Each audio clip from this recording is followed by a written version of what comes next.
मानसाच्या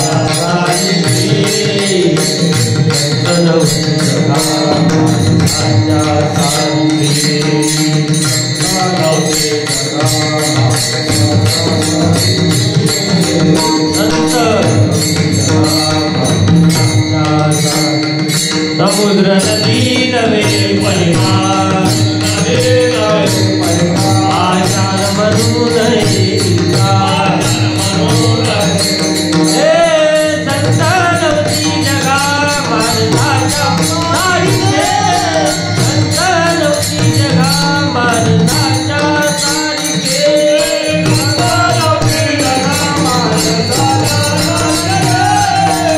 संतानवती जगा मानसाच्या समुद्र नदी नवे पैगा पाषाण म्हणून लिंगा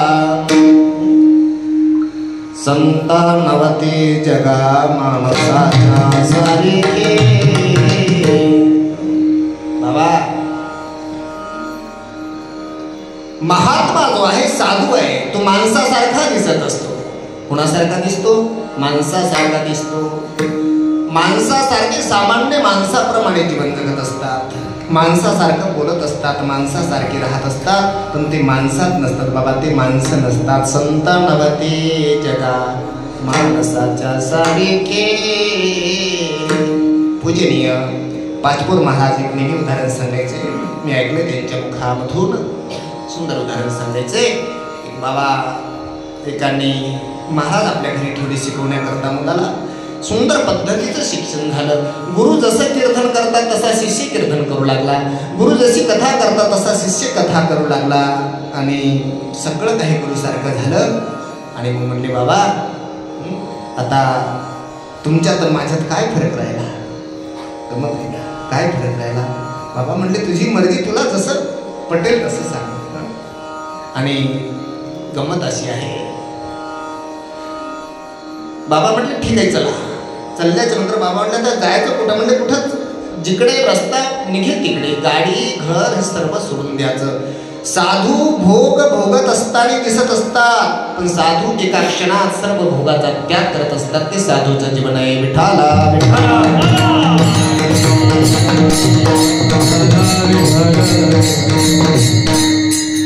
असे महात्मे साधूच्या कळण्यामध्ये महाराज कळणं, महाराज कळाला की तुमचं कल्याण झालं। बाबा साधू कळाला, महाराज कळणं तेवढं सोपं नाही, म्हणजे संत महात्मा कळणं तेवढं सोपं नाही। महात्मा कळाला की जीवाचं कल्याण लक्षात ठेवा। वास्तविक पाहता देव भेटला तरी जीवाचं कल्याण नाही। तुम्हाला एक गंमत सांगेल मी, आमच्या महाराष्ट्रामध्ये नरसी नावाचं गाव, त्या ठिकाणी राहणारे महान संत ज्यांनी वारकरी संप्रदायाला काय आमच्या नामदेव महाराजांनी कीर्तनाची परंपरा चालू केली, असे नामदेव महाराज, त्यांचा प्रसंग माहिती आहे का? त्यांचं आणि भगवंताचं किती जवळीचं नातं आहे, किती जवळीचं नातं आहे, एवढं मोठं नातं आहे। तुम्हाला माहीत जरी असेल पण त्या प्रसंगाला मी स्पर्श करून जाईल। दादा वडील घरी नाहीत म्हणून आईने सांगितलं, बेटा नामा बाळा देवाला नैवेद्य घेऊन जा। ठीक आहे मग आई घेऊन जातो। नैवेद्य हातात घेतला, समोर गेले, पांडुरंगाच्या 5 वर्षाचं वय आहे, पंचा गुंडाळलेला शेंडी, भगवंताकडे पाहिलं। लेकराची घोडी जात काय माहित आहे की आई बाबा निवड दाखवतात का देव खातो, काही माहित नाही, काहीच माहित नाही। नामदेव राय म्हणतात देवा या खाली जेवण करा। पाषाणाचे मृत हाले ना बोले ना, बोलत नाही। नामदेव राय म्हणते माझं डोकं आपटून घेईल देवा, तुका म्हणे जीवासाठी, तुका म्हणे जीवासाठी, तुका म्हणे जीवासाठी, तुका म्हणे जीवासाठी, तुका म्हणे जीवासाठी,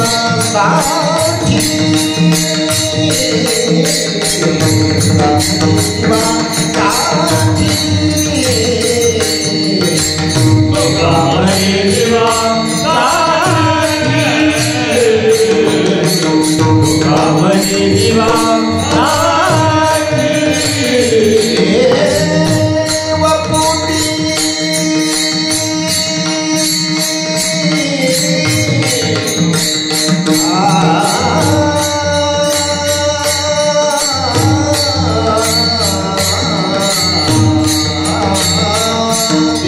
पोटी पडे तुका म्हणे तुका म्हणे जीवा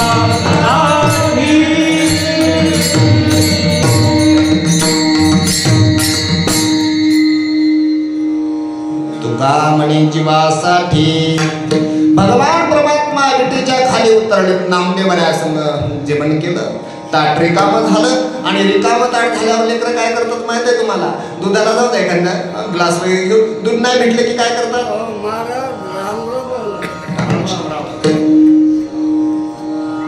ऐका दूध नाही भेटल्याच्या नंतर लेकरं काय करतात त्या गिलासाला वाजवतच येतात ते कोण आई दूध नाही आई दूध नाही हा काही मागायचा वाजवत येणार नामदेव राणे ते ताट रिकामं निघाचं ठण ठण वाजवतच आणलं नामा बेटा नामा काय आहे नैवेद्य काय केला ताटातला नैवेद्य काय केला हा मस्त काम आहे म्हणजे चांगलं काम आहे तुझं नैवेद्य देवाला भोजन घेऊन जाण्याचे सांगते आणि विचारते परत नैवेद्य काय केलं खाल्ला देवाने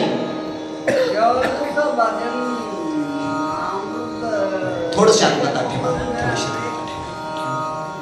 विनंती माझी शांतता ठेवा नंतर आपण 2 तास बसू सध्या बोलू नका नामा 5 वर्षाचं लेकरू आहे बोलू नका विठाला विठाला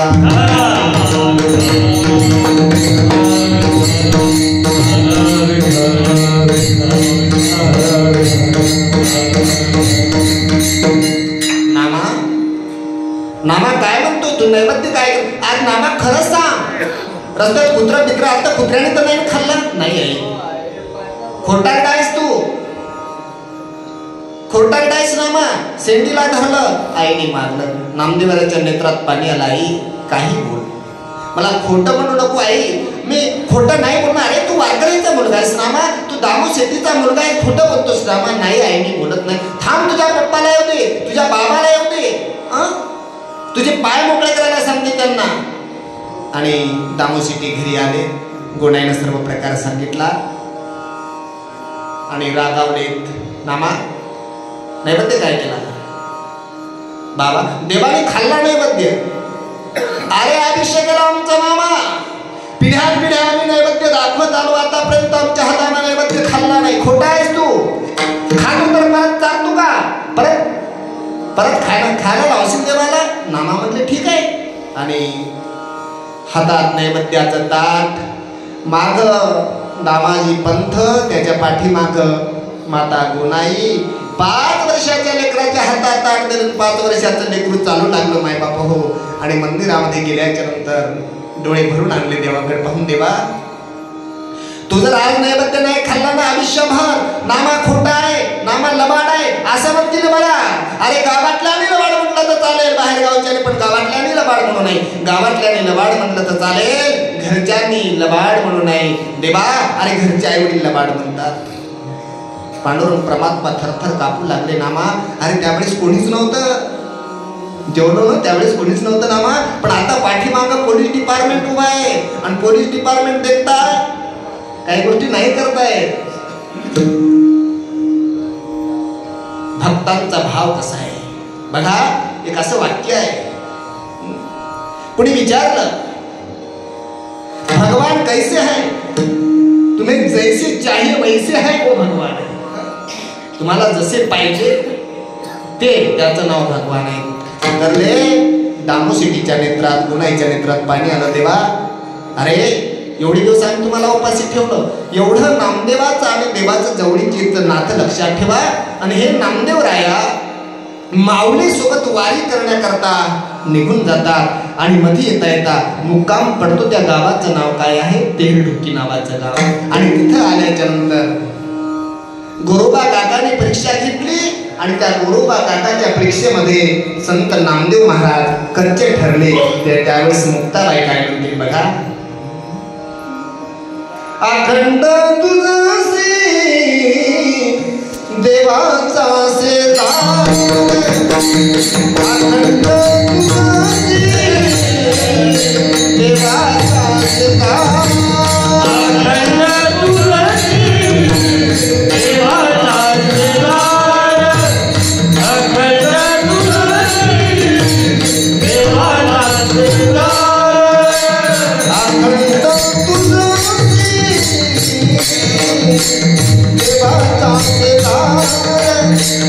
अखंड तुझसी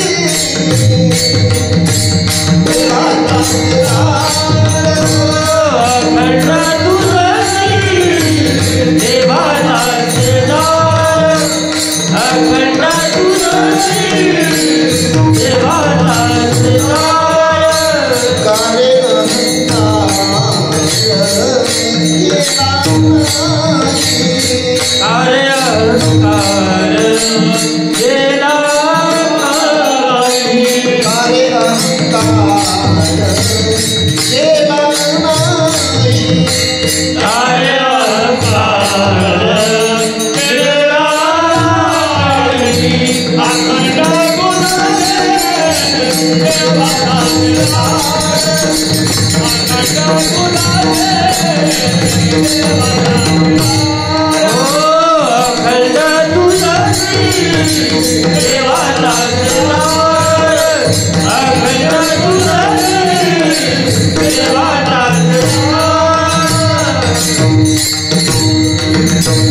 अखंड तुझसी देवाचा शेजार मुक्ताबाई म्हणाली मेल्या मृदा गाठला तुझा अखंड तुझसी देवाचा शेजार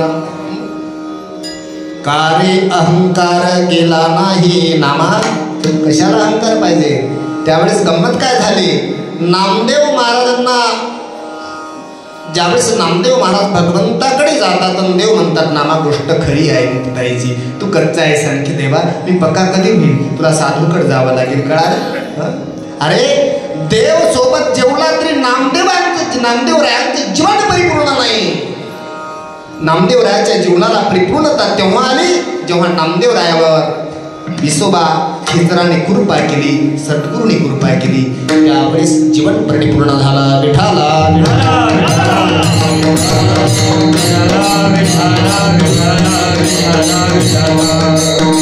ज्या गोष्टीला महत्व प्राप्त होतं त्या गोष्टीची नक्कल होत असते लक्षात ठेवा ज्याला किंमत येते ना डुप्लिकेट नोटा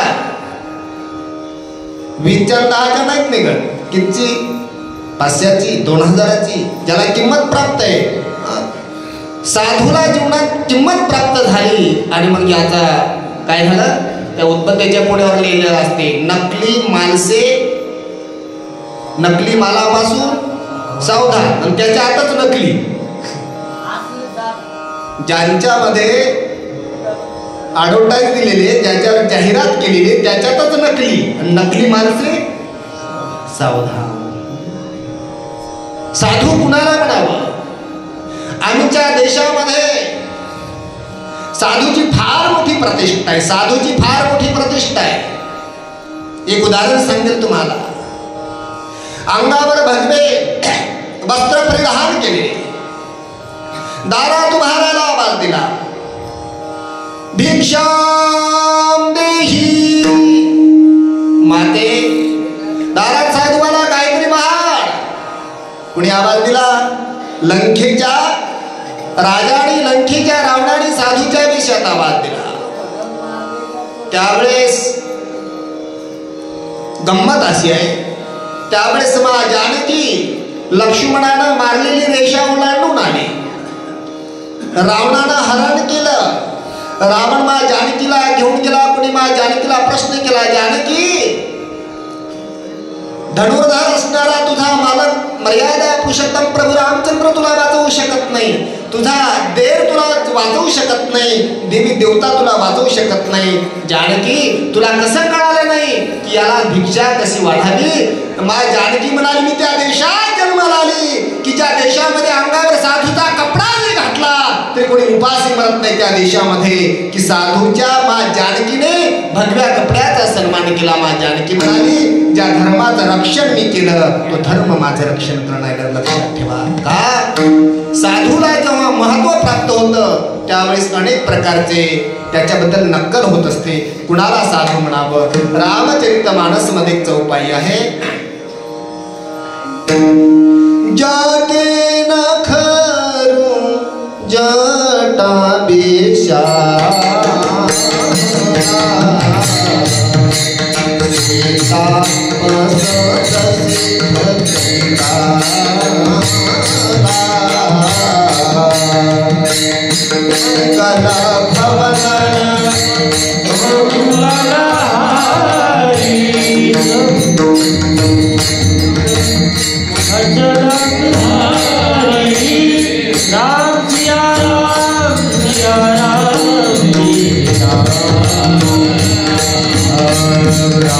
सिया राम जय राम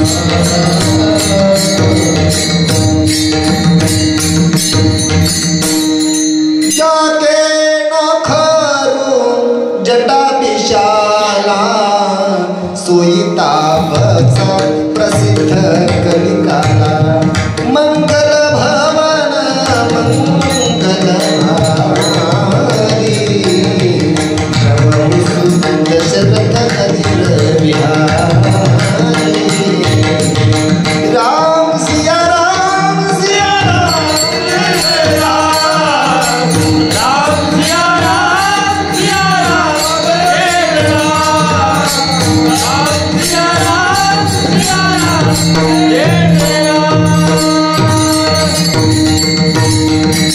एकच चौपाई लक्षात ठेवायची.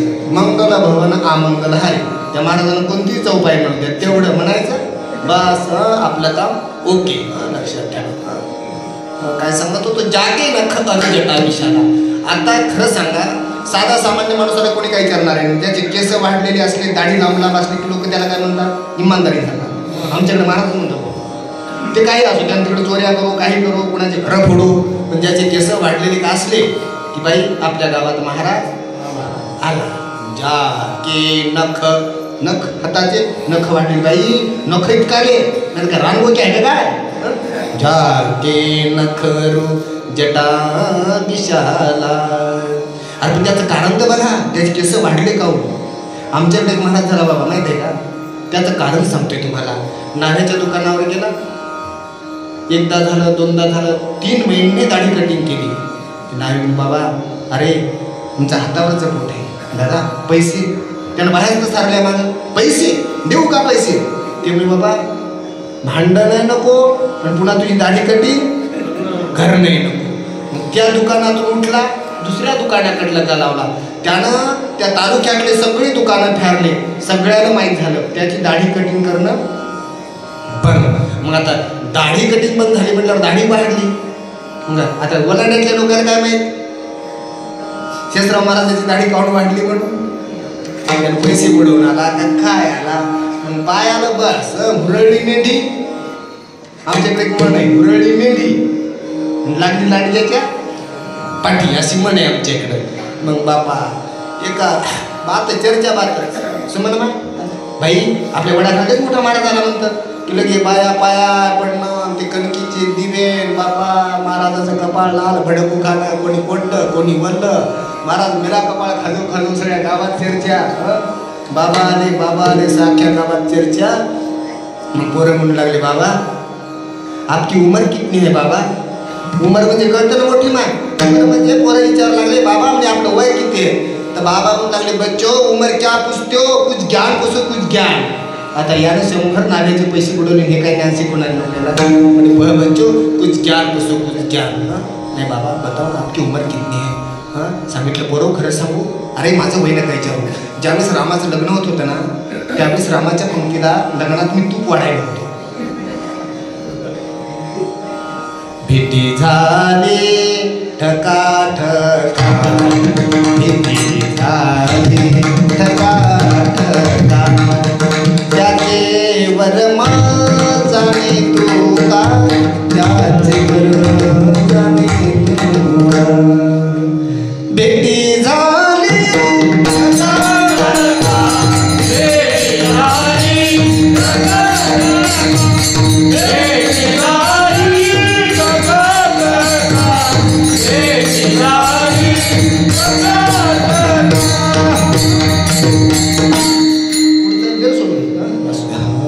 त्याचे वर्म जाणे ठकाला महाठक.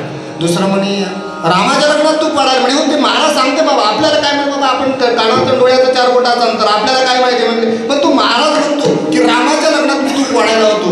एक गेलं बाबाच्या 2 काना खाली लावल्या. एक म्हणे मूर्ख आहेस का मॅड आहेस का नालायक आहेस का साधूला मारत असतात का. 4 दिवस झाले की महाराज गावात राहतो अख्खं गाव त्या महाराजाला मानतंय तू त्याला मारलं. ते म्हणलं माहितीये का हे रामाच्या लग्नात तू पडायला होतं म्हणला. विचारा होत्याकडे म्हणजे बाबा होते तुम्ही रामाच्या लग्नात तू पडायला म्हणजे हो म्हणे मी पण त्याच पंक्तीत जेवायला होतो म्हणे. याच्या बाबाच्या घरचं होतो यानं मला वाढलंच नाही. किती झाले ठका ठका त्याचे वर्म जाणे तुका. अरे माणसं साधूच्या पोटी हे तळमळ जीवनात बघा एक अवस्था असते आणि ते वेद लागल्याच्या नंतर ज्याप्रमाणे एखाद्या बाईचं लेकरू हरवल्याच्या नंतर ती असं कुणाला विचारायचं ठरवत नाही, जे रस्त्यात भेटल त्याला विचारते. मुलगा बायला का, हाफ पॅन्ट होती, खाकी पॅन्ट होती, पांढरा शर्ट, हाताला काळा दोरा दिसला का, ती ओळखीचा असो काय नसो. त्याचप्रमाणे गुरु भेटावया कारणे हिंदे तीर्थे तपोवने. गुरु भेटावयाची आकाजा लहान थोरांची करी पूजा. अत्यादरे माने तुझ्या गुरु माझा मज भेटवा. ही साधकाची अवस्था. आणि अशी अवस्था जेव्हा होती तेव्हा माणसाला वाटतंय कोण महाराज असेल, कोण संत असेल, या भानगडीत माणूस जर पडला तर कधी कधी माणसाची नुकसान होऊ शकते. योग्य साधू, योग्य सद्गुरू आपण जर कोणाच्या बळी पडलो ना. जगद्गुरु तुकाराम महाराजांना वाटलं अरे कपड्यावरून साधू नसतो, दिसायला जरी सारखे असले, अरे हंस आणि बगळा दिसायला जरी सारखा असला, दोघांचं काम मात्र दादा वेगळं आहे. कावळा आणि कोकिळा दिसायला सारखी असली तरी पण वेगळं आहे. कोणी दिसतात साधू सारखे पण ते साधू नसतात. लक्षात ठेवा, दिसतात साधू सारखे. नेहमी महाराज उदाहरण सांगायचे, एक धरण आणि त्या धरणामध्ये एक असा सुंदर बगळा पांढरा शुभ्र आणि तो एका पायावरच उभा होता असा. आणि आता बघा तुम्ही बगळे कसे राहतात, एका पायावर उभे राहतात. आता बिचाऱ्या मासुळ्याला काय कळाले, मासुळ्या आल्या लगेच गेल्या की सासाजवळ जाऊन सांगितलं आत्या ओ आत्या. म्हणजे काय बाई माहिती आहे तुम्हाला, म्हणजे आपल्या नदीत एक महाराज आला. महाराज बाई बाई कसं काय, तू कसं बाई मा एकाच पाय उभा आहे म्हणजे आम्ही 2-3 खेप फिरून आलो म्हणे नुसता एकाच पाय. आता इमानदारी सांगा, हा एका पायावर उभा कशासाठी, कोणती साध नाही. आता सासा काय सासू आले बुवा, म्हणजे बाबा पुण्या गावचे म्हणजे मा हिमालय पर्वतावर राहत असतो. बाबा म्हणजे एकाच पाय हो म्हणे, मा एकाच पायावर उभा राहतो म्हणे. मला लयच कळकळ वाटायला म्हणे तुमच्या मासुळ्या ह्याची सगळ्या ह्याची म्हणे. बाबा तुम्हाला कळालं कसं काय म्हणे, माये हे धरण आटणार आहे त्याच्यामुळे मी साधना करायला म्हणे इलाज नाही माझा, काही धरण राहत नाही. मला असं वाटतंय म्हणे तुमच्या एकीला नेऊन तिकडे सोडावं. त्या पोरी म्हणून लागल्या सुनवाऱ्या म्हणे महाराज आमच्या काय हात चालले बाबा, सासाला विचारा. तर म्हणजे सासूला नेऊन सोडतो अजून. मग काय बापा त्या बगड्याच्या पाठीवर सासू बसवली, सुना वाट लावायला आका जा बरं का खुशाल फोन इन करत गेल्यावर. आता ही बगड्याच्या पाठीवर बसून गेल्यावर फोन करते का बाबा. बगड्याच्या पाठीवर बसली गेली, बगड्यानं आरमान खाल्ली, ही एक एक नेऊन सोडायचं तसा तसा सुधारायचा. बाकीच्या मासुळ्या म्हणल्या महाराज खातपीत काय नाही सुधारायले कसे काय तुम्ही म्हणजे देवाची कृपा आहे म्हणे. एक एक करता करता सगळ्याची वाट लावली. पुन्हा कैसे कैसे झाले भोतू, कैसे कैसे झाले भोतू. अरे कर्म करवणे म्हणती साधू, अंगा लावून या राख, डोळे झाकून करते पाप, दावी वैराग्याची कळा, भोगी विषयाचा सोहळा. हे साधूचं जीवन जगद्गुरु तुकाराम महाराजांना कळालं.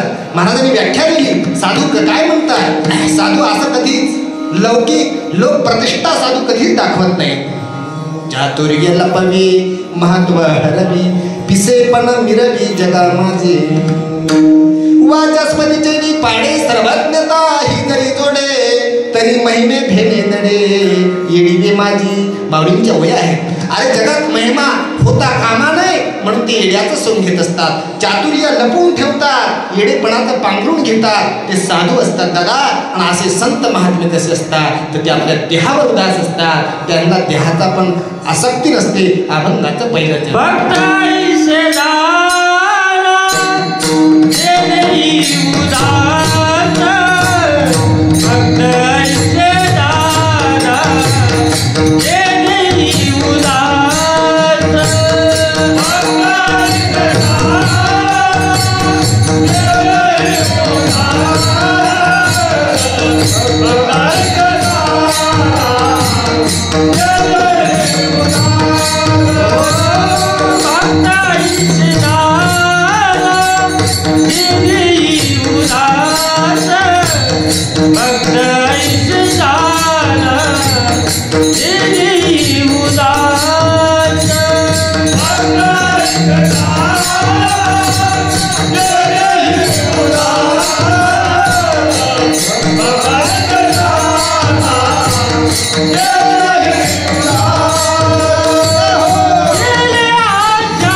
एका पंक्तीला प्रपंच करत नसतात म्हणतात, सगळ्यासारखं वाढायला पाहिजे. आम्ही एवढ्याने भजन केलं.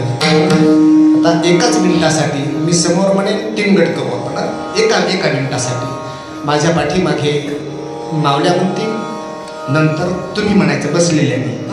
तुम्ही नाही म्हटलं तरी चालते. तुम्ही आता किती म्हणता, तुम्ही तर म्हणता म्हणून.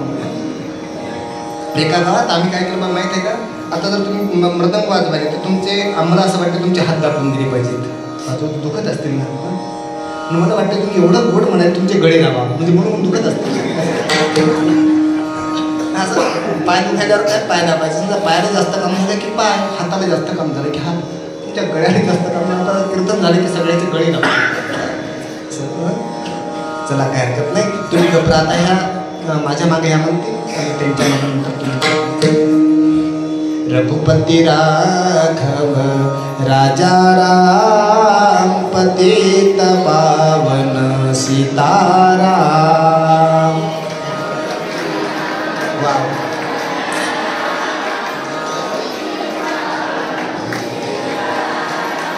रघुपती राघव राजा राम पतित पावन सीताराम. तुमचाच नंबर.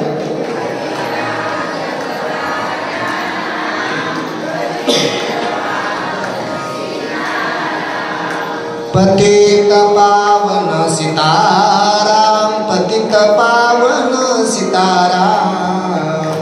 पुरुष मंडळी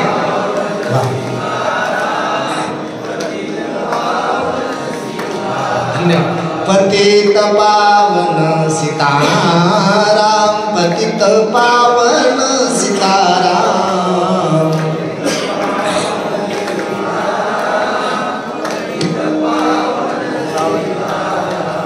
रघुपती राघव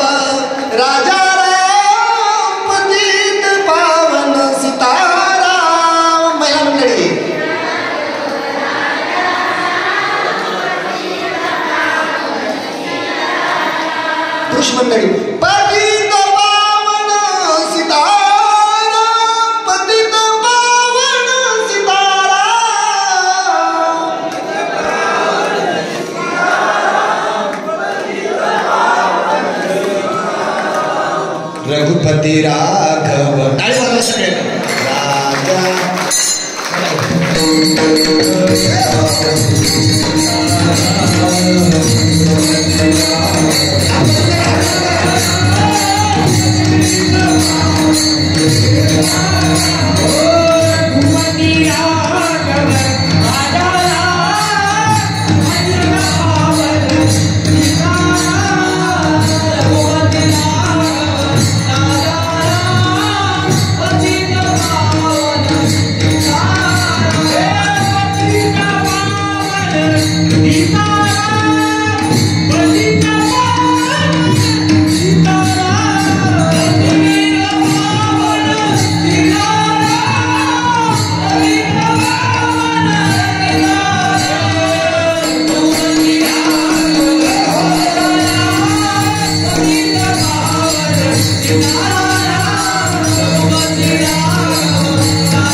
दुनिया भजन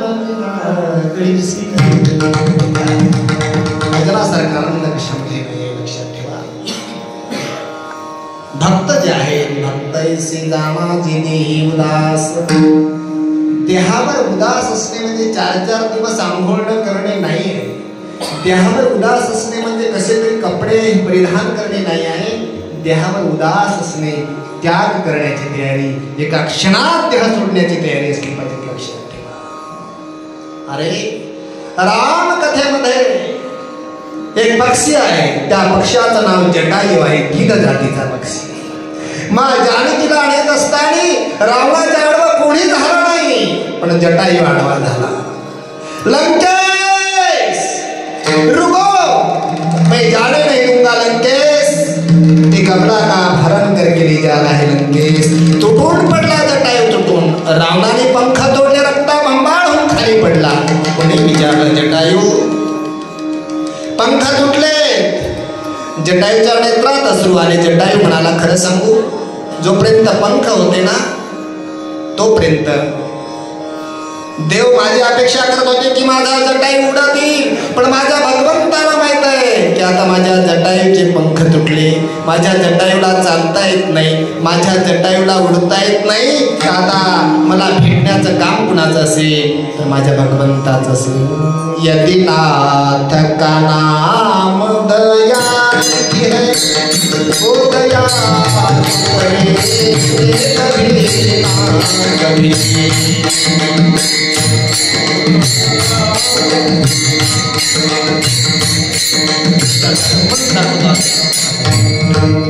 यदि नाथ का नाम दयानिधि है ओ दया तो करेंगे कभी न कभी. दुख हारी हरे दुखिया जन के दुख क्लेश हरेंगे कभी न कभी. जिस रंग की शोभा सुहावनी है श्यामल रंग में मोहन है. असो अशा प्रकारे जटायू वर्णन करतात. जटायू देहावर उदास झाला. एका क्षणात देहाचा त्याग केला जटायूने. तशी तयारी असावी. भक्तैसे जामाजी देही उदास. आणि साधूच्या जीवनामध्ये आशा नावाचं जे बंधन असतंय जगद्गुरु तुकाराम महाराज म्हणतात ते नसतंय. आपलं वेगळं आहे. आपलं कसं आहे, सर्व जुगाजिया जाजर पडीना, सर्व जुगाजिया जाजर पडीना, सर्व जुगाजिया जाजर पडीना, सर्व जुगाजिया जाजर पडीना. शरणाई प्रभु की रचनाई केला, शरणाई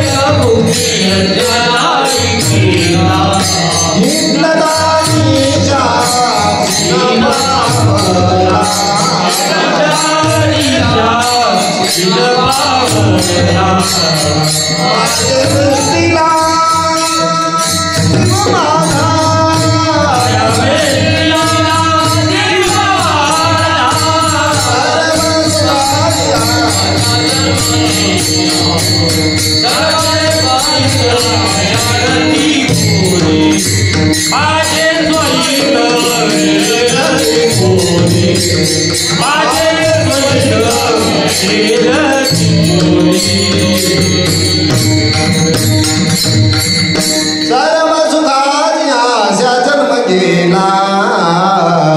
आमच्याकडे असे काही माणसं आहेत लग्न केलं नाही मुलगा झाला काय करायचं आता लग्नाचारी महाराज तुमचं झालं नाही झाला समजा मग काय करायचं लग्न केलं कशा करता लेकरं बाळ झाले पाहिजे पोट पाणी पिकलं पाहिजे नाही झालं काय करायचं तुमचं झालं बाबा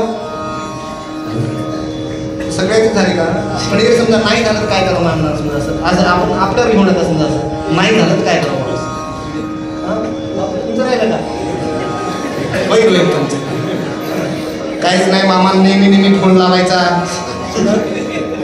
मामीने साडी घ्यायची चांगली होईल तुमची पण जीव लावून राहा मामाला मामीला ऐका 3 केल्या 3 किती 3 नाही झालं 3 आता गप्प बसावं 60-70 वर्ष झाली तरी विचारतेच महाराज काय आहे का तुमच्या होईल का काय लागला बा पत्ता काढला एक म्हणे बाबा ऋषिकेशच्या जवळ गंगा आहे हिमालयातून निघाली तिच्या काठाला आश्रम बाबा देतात म्हणजे काहीतरी तिथे गेलं आमच्या गावात 5 बायला झाली आमच्या इकडे 100% गुण आहे म्हणजे म्हातारा आलं त्या लहानीला सांगू लागलं ऐकलं का त्यात काही भाषा आता नावं घेऊन बोलतात पहिले तर अलगच नावानं बोलायचे मालकाला हाक मारायचं असलं तर ते पोरीचं नाव पोरगी असली पोरीचं नाव घ्यायचं आमच्या गावात एक म्हातारा होतं मुलीचं नाव गोधा होतं त्याच्या गोधी म्हणायची त्याला ती म्हाताऱ्याला जरी आवाज द्यायचा असली ती म्हणायची गोधे म्हातारा म्हणजे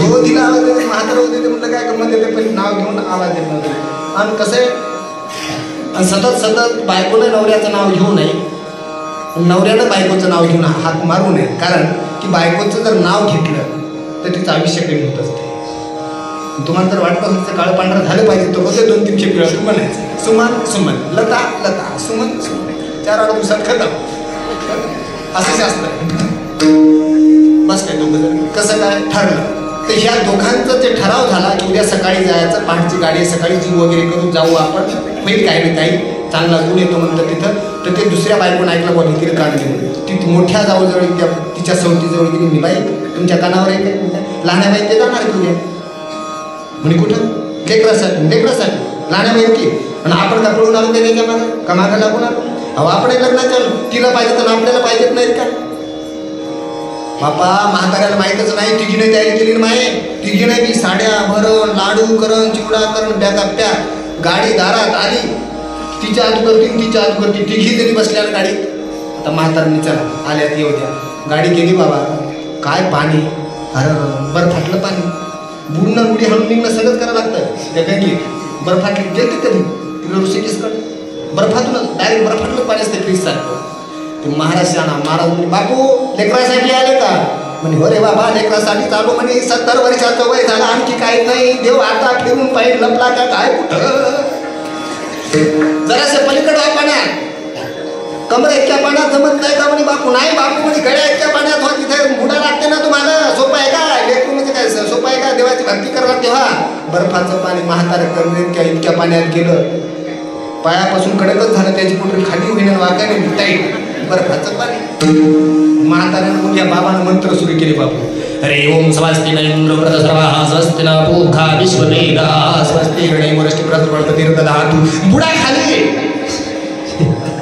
ते कुठं बुडता आलं जोर खाऊन मथार बुडलं वा थाटरत आलं ना आल्या पाया पडलं दुखीच्या तुमच्या पाया पडतो म्हणे मला नेऊ नका बाबा पुन्हा एकीला म्हणते नाही लहानीला वंशाला दिवा झाला ना ते म्हणजे आमच्या बाबतीत तो हा बरा दिवस चालला तिच्या बाबती नाही गेला म्हणजे लहानी आहे ना ती त्या दुसरीनं जुलमत ओढ्यात गेलं ना म्हाताऱ्यानं त्याचं धोतर एकीकडे चाललं दंडाला धरलं जुलमत गेलं वढत महाराज गेले का महाराज मी गेले हरि ओम स्वस्ति न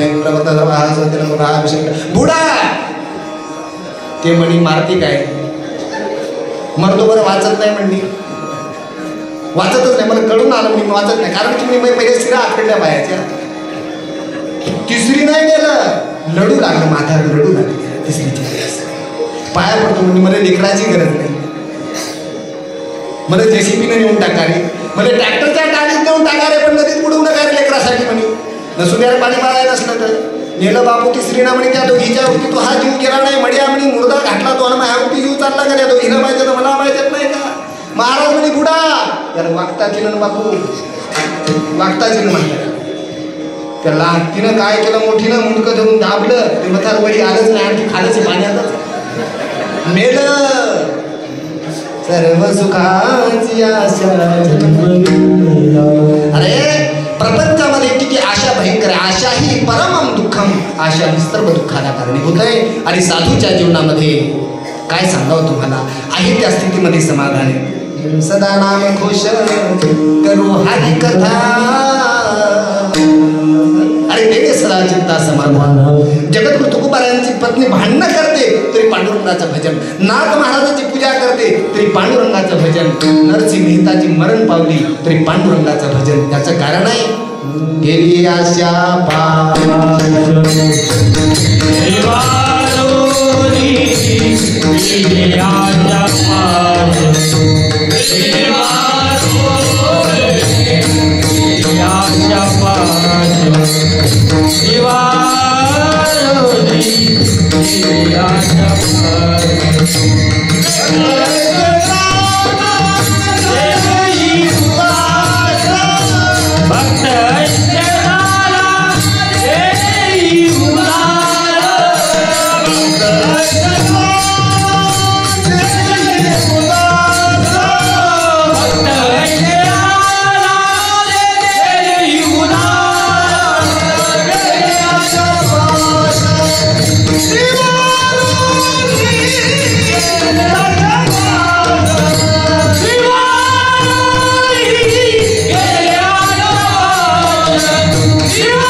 जाना जेने हेमदास केली अशा पाश निवारणे.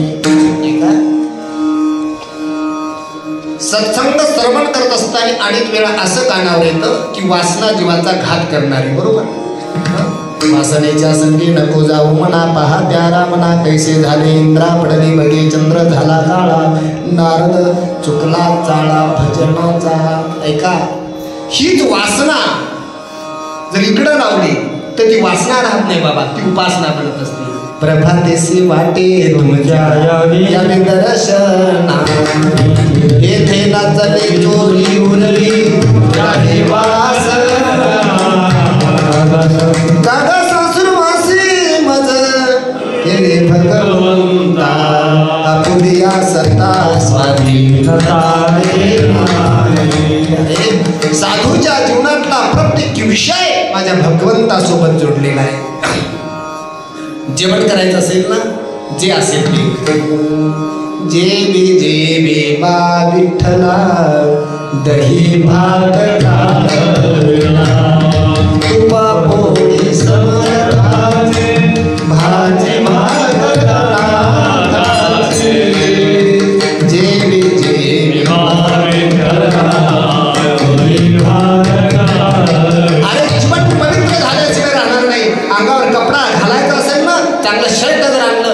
आमच्या पांडुरंगाच्या मूर्तीवर टेकवा, माझ्या लड्डू गोपालासमोर ठेवा, माझ्या पांडुरंगासमोर ठेवा देवा, ही तुला अर्पण आहे. आणि नंतर ते मी अंगावर घालेल, ते माझा प्रसाद आहे.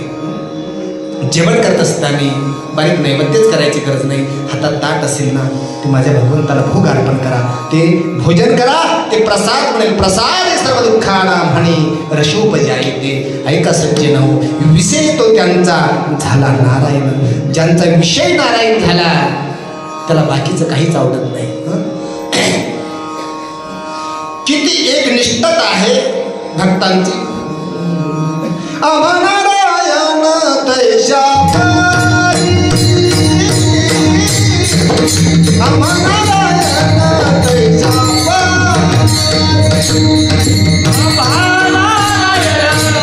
तैशा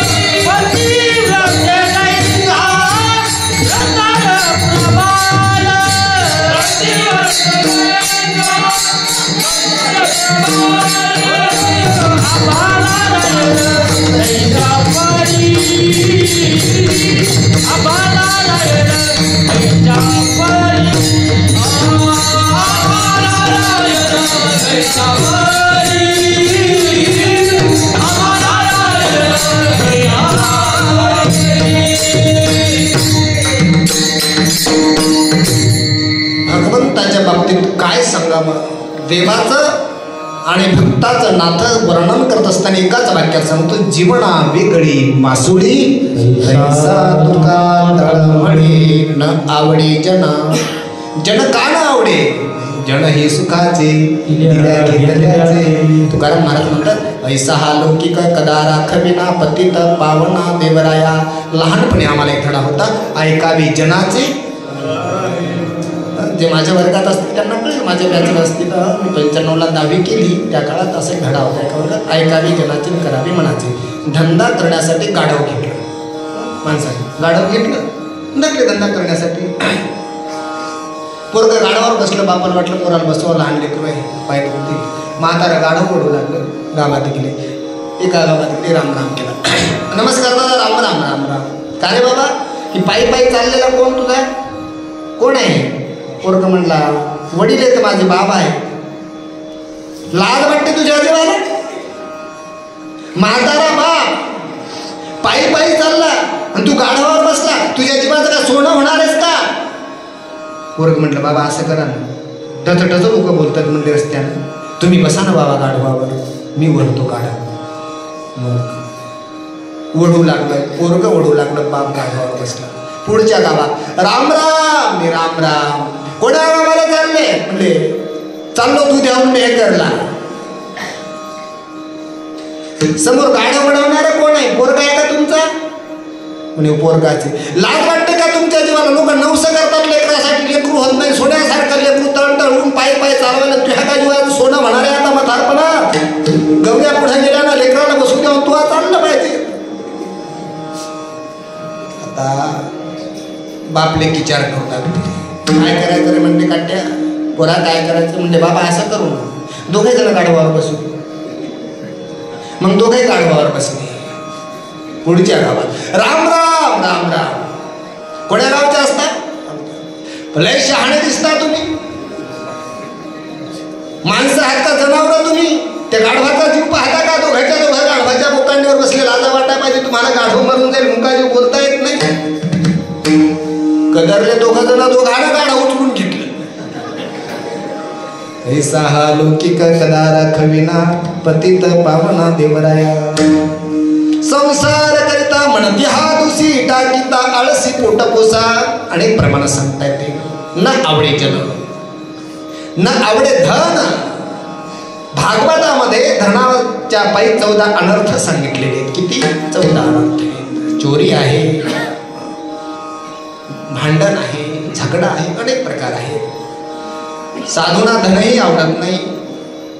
बघा ना, भरताला राज्याची तयारी करून ठेवली की कैकई ना, कैकई आली. विचारलं, भरत माझ्या माहेरचं कसं आहे? बाबा तुझ्यासाठी सगळं व्यवस्थित करून ठेवलं. कहा कहूं दाद,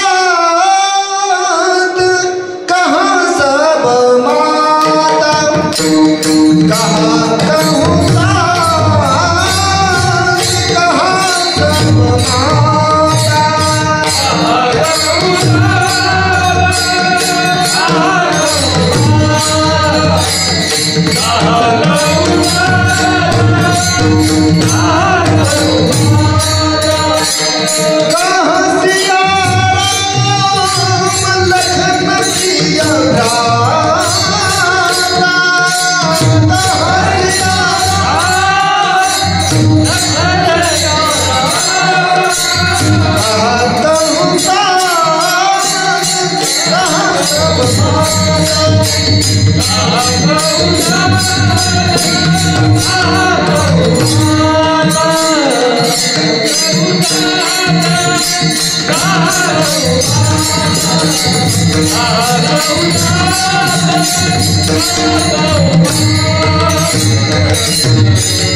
अरे दादा भरत साधू आहे, साधू. आईला म्हणले, मा तुझ्या माहेरचे विचारत आहेस, माझ्या माहेरचे कसे मा, पण माझे कुठे आहेत? कहा कहूं तात, प्रिय राम कुठे?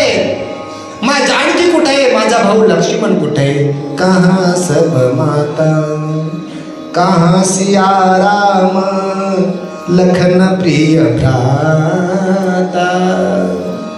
भरत साधू आहे, साधू संत आहे, शिव्या दिल्या. मा तुझ्या तोंडात किडे कसे पडले नाही आई, तुझी जीभ कशी गळून पडली नाही मा, माझ्या देवाला वनवास मागत असताना. भरता तुझ्यासाठी राज्य मागितले. भरता राज्य माता निंदे भरते राज्य माता भरते केली राज्य माता निंदे भरते केली राज्य माता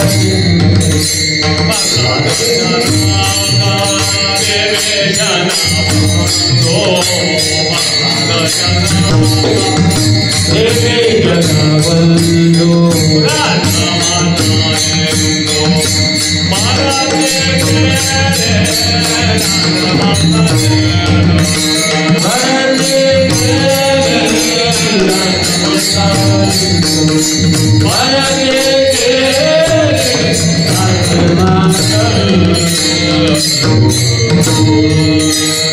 प्रल्हाद हे जनक विभीषणे बंधू राज्य माता निंदू भरते केली. काय भरताचं डोकं असेल दादा? अयोध्येच्या राजाचा मुकुट भरताने ठोकरला. अयोध्येचा राजाचा मुकुट डोक्यावर नाही धारण केला. काय डोकं असेल भरताचं? अरे काय मास जानकीचे पाय असतील, रावणाच्या सोन्याच्या लंखेला मा जानकीने लात मारली. ते काय जानकीचे चरण असतील. राज्य माता निंदे भरते केली. सज्जन न आवडे जन, न आवडे धन, न आवडे माता. कोणती माता न आवडे? परमार्थामध्ये ज्या मातेचा विरोध असेल, परमार्थामध्ये भक्तीमध्ये ज्या वडिलाचा विरोध असेल, अशी आई वडील सुद्धा संतांना नको आहे. म्हणून विषयतो त्यांचा झाला नारायण. न आवडे जन धन माता पिता. अशा साधूच्या जीवनामध्ये कठीण प्रसंगामध्ये माझा भगवान परमात्मा सर्व काही करत असतो. श्लोक आहे गीतेमध्ये 12व्या अध्यायामध्ये तेषां समुद्धर्ता मृत्यू संसार सागरात भवामी नचिरात पार्थ मैया अभिसित चेतसा. किंबहुना धनुर्धरा जो मातेची आयुधरा, तो मातेचा सोयरा की तुला पाते मी तया जैसे असते तैस्या. कळी काळ नो कुण्या घेतला पट्टा, यरवी तरी माझ्या भक्ता. काय संसाराची चिंता समर्थाची कांता, कुरांना मागे तैसे ते माझे कलत्र हे जाणीले. काही सेहीन न लाजे तयाचे नेमी. अर्जुना त्यांच्यासाठी मी काही करू शकतो, काही करू शकतो. काय केलं? तुकोबा काकांच्या पत्नीचं बाळंतपण केलं. गुरुबा काकाची मणकी घडवली. सावता माळ्याला खुरपू लागलं. योग क्षमम वहाम्यहम. द्रौपदीला वस्त्र पुरवले. तुम बिना मोरी कौन खबरले, गोवर्धन गिरधारी, गोवर्धन गिरधारी. भारी सभामो द्रौपदी झाली. निर्वाणी गोविंद असे मागे पुढे काहीच साखळी पडवलेली. भगवंताने आपल्या पाठीमागं उभं राहावं, त्याने आपलं रक्षण करावं असं वाटत असेल तर फक्त खाली कर्मण्यवाधिकार असते. पवित्र कर्माचा आश्रय करा. आपल्याकडून वाईट कर्म घडणार नाही याची दक्षता घ्या. तुका म्हणे सत्य कर्माभासाय घातलिया भय नरका जाणे. ज्ञानेश्वरा तुका म्हणे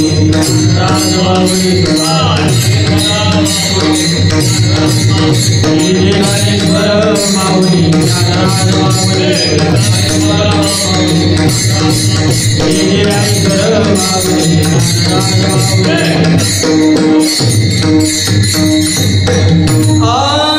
तुका म्हणे सत्य कर्माभावे साय.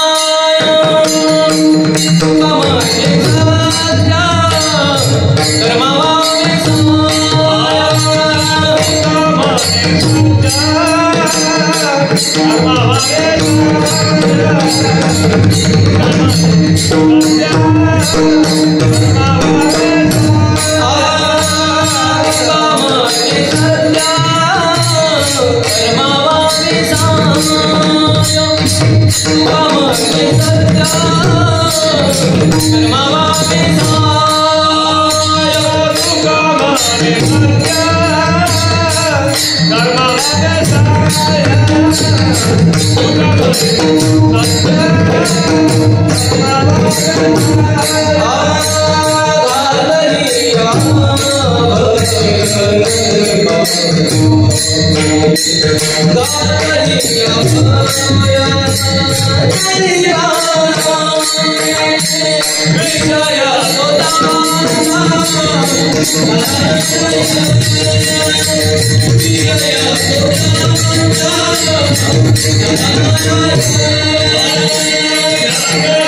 भगवान की जय।